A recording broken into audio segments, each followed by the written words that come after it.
गरीबी को मापने का मापदंड क्या होना चाहिए?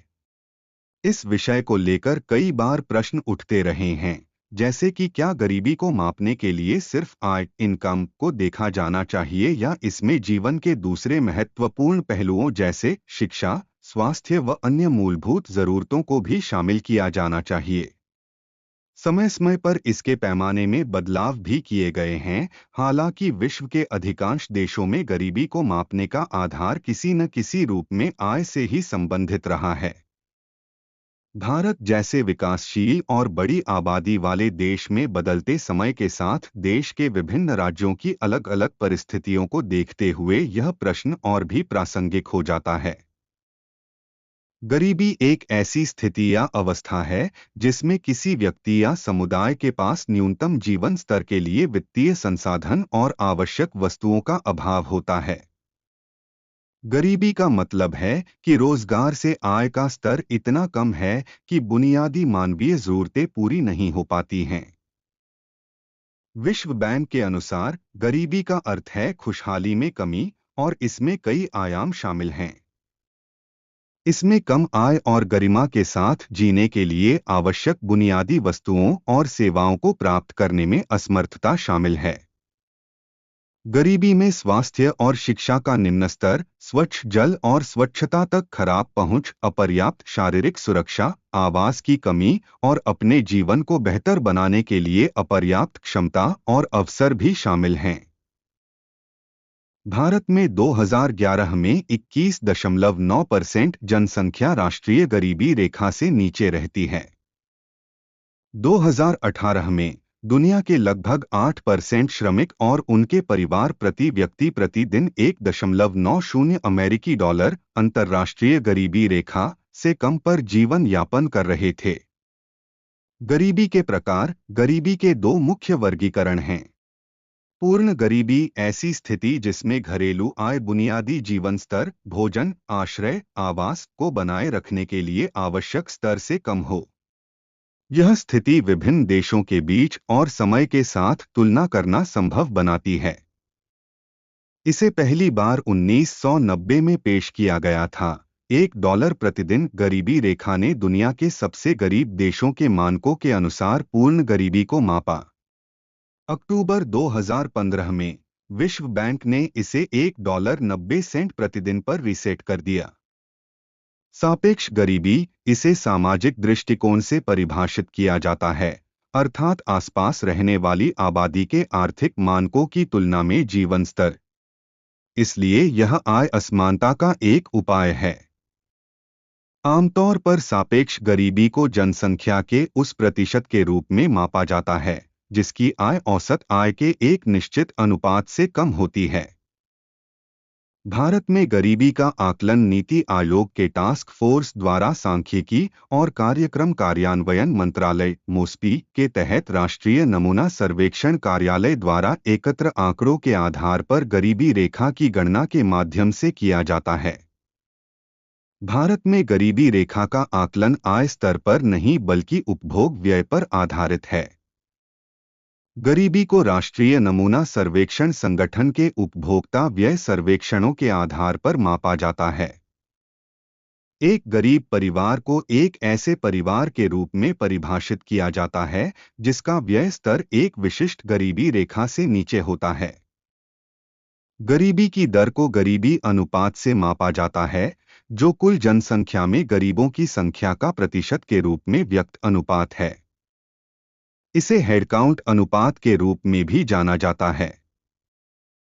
अलग समिति 1979 ने ग्रामीण और शहरी क्षेत्रों में एक वयस्क के लिए क्रमशः 2400 और 2100 कैलोरी की न्यूनतम दैनिक आवश्यकता के आधार पर गरीबी रेखा निर्धारित की। इसके बाद विभिन्न समितियां, लकड़ावाला समिति 1993, तेंदुलकर समिति 2009, रंगराजन समिति 2012 ने गरीबी का आकलन किया। रंगराजन समिति की रिपोर्ट 2014 के अनुसार गरीबी रेखा का अनुमान शहरी क्षेत्रों में 1407 रुपये और ग्रामीण क्षेत्रों में 972 रुपये प्रति व्यक्ति मासिक व्यय के रूप में लगाया गया है। भारत में गरीबी के कारण। जनसंख्या विस्फोट। भारत की जनसंख्या पिछले कुछ वर्षों में लगातार बढ़ी है। पिछले 45 वर्षों में यह 2.2% प्रति वर्ष की दर से बढ़ी है, जिसका मतलब है कि औसतन हर साल देश की आबादी में लगभग 17 मिलियन लोग जुड़ते हैं।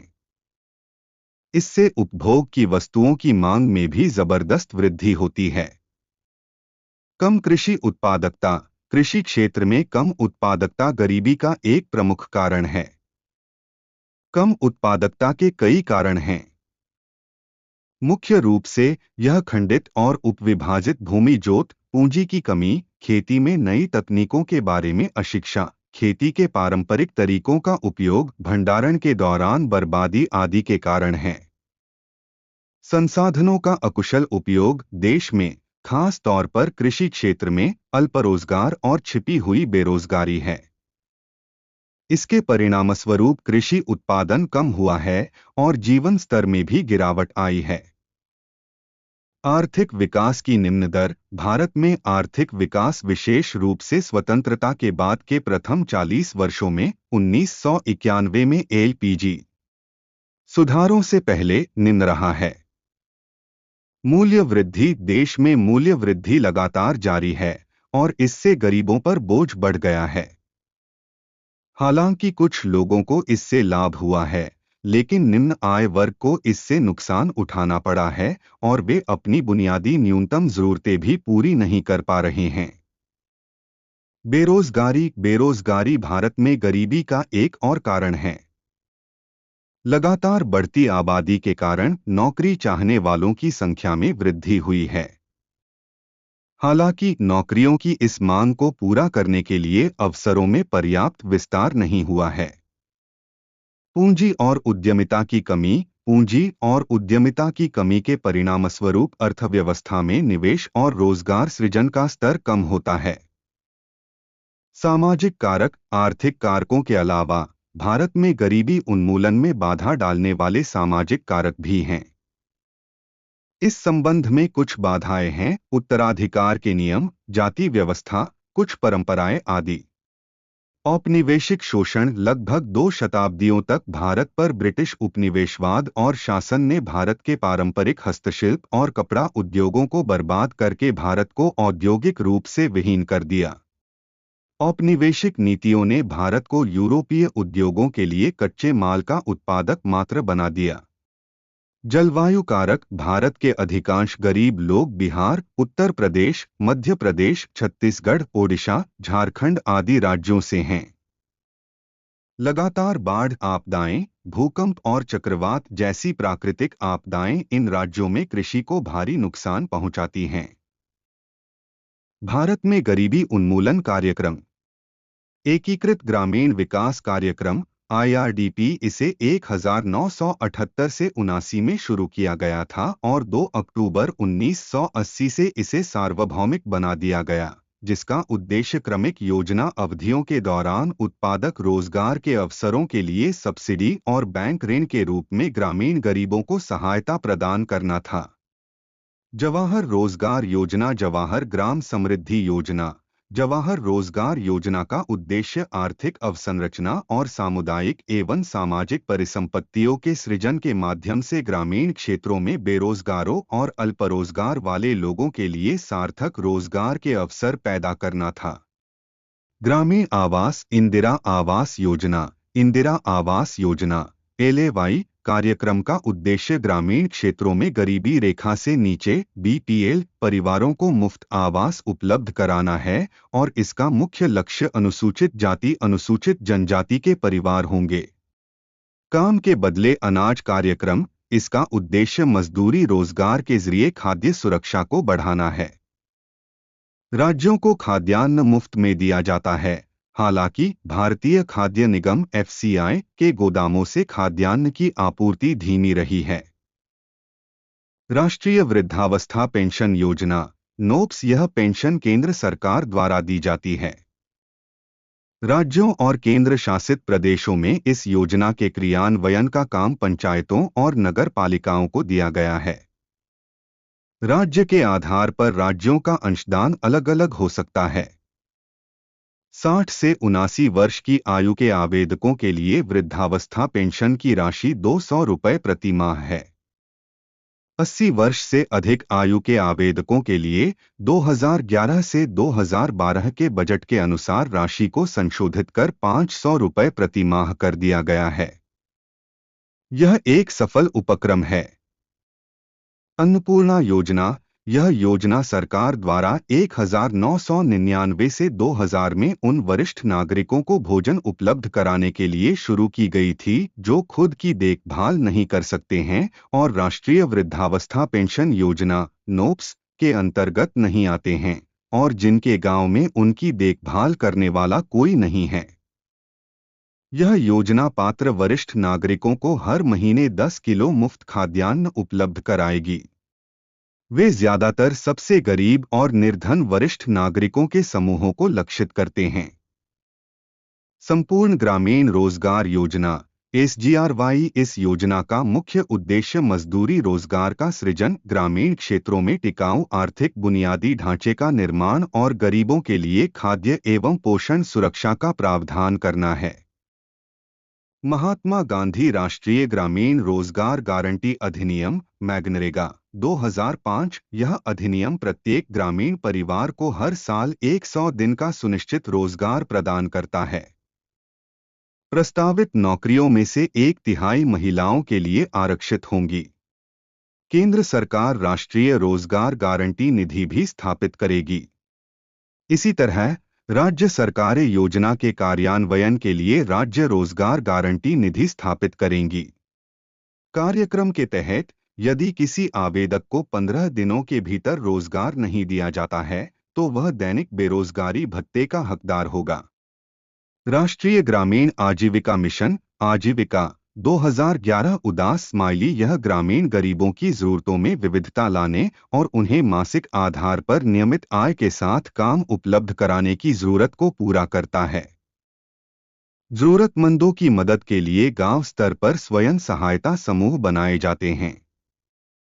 राष्ट्रीय शहरी आजीविका मिशन NULM का उद्देश्य शहरी गरीबों को स्वयं सहायता समूहों में संगठित करना, कौशल विकास के अवसर पैदा करना जिससे बाजार आधारित रोजगार उपलब्ध हो सके तथा ऋण तक आसान पहुंच सुनिश्चित करके उन्हें स्वरोजगार उद्यम स्थापित करने में सहायता करना है। प्रधानमंत्री कौशल विकास योजना। यह श्रम बाजार में नए प्रवेशकों, विशेषकर श्रम बाजार और कक्षा 10वीं और 12वीं की पढ़ाई छोड़ चुके लोगों पर ध्यान केंद्रित करेगी। प्रधानमंत्री जन धन योजना। इसका उद्देश्य सब्सिडी, पेंशन, बीमा आदि का प्रत्यक्ष लाभ हस्तांतरण करना है और 1.5 करोड़ बैंक खाते खोलने का लक्ष्य प्राप्त किया गया है। यह योजना विशेष रूप से बैंक से वंचित गरीबों को लक्षित करती है। निष्कर्ष। संयुक्त राष्ट्र द्वारा जारी वैश्विक बहुआयामी गरीबी सूचकांक 2018 में बताया गया है कि भारत में 2005-06 और 2015 से 16 के बीच 271 मिलियन लोग गरीबी से बाहर निकले हैं। देश में गरीबी दर लगभग आधी हो गई है, जो 10 साल की अवधि में 55% से घटकर 28% हो गई है। भारत में अभी भी आबादी का एक बड़ा हिस्सा गरीबी रेखा से नीचे रह रहा है। तीव्र आर्थिक विकास और सामाजिक क्षेत्र के कार्यक्रमों के लिए प्रौद्योगिकी के उपयोग से देश में अत्यधिक गरीबी में उल्लेखनीय कमी लाने में मदद मिली है। तेज वृद्धि और विकास के बावजूद हमारी आबादी का एक अस्वीकार्य रूप से उच्च अनुपात गंभीर और बहुआयामी अभाव से पीड़ित है। इसलिए भारत में गरीबी उन्मूलन के लिए अधिक व्यापक और समावेशी दृष्टिकोण की आवश्यकता है।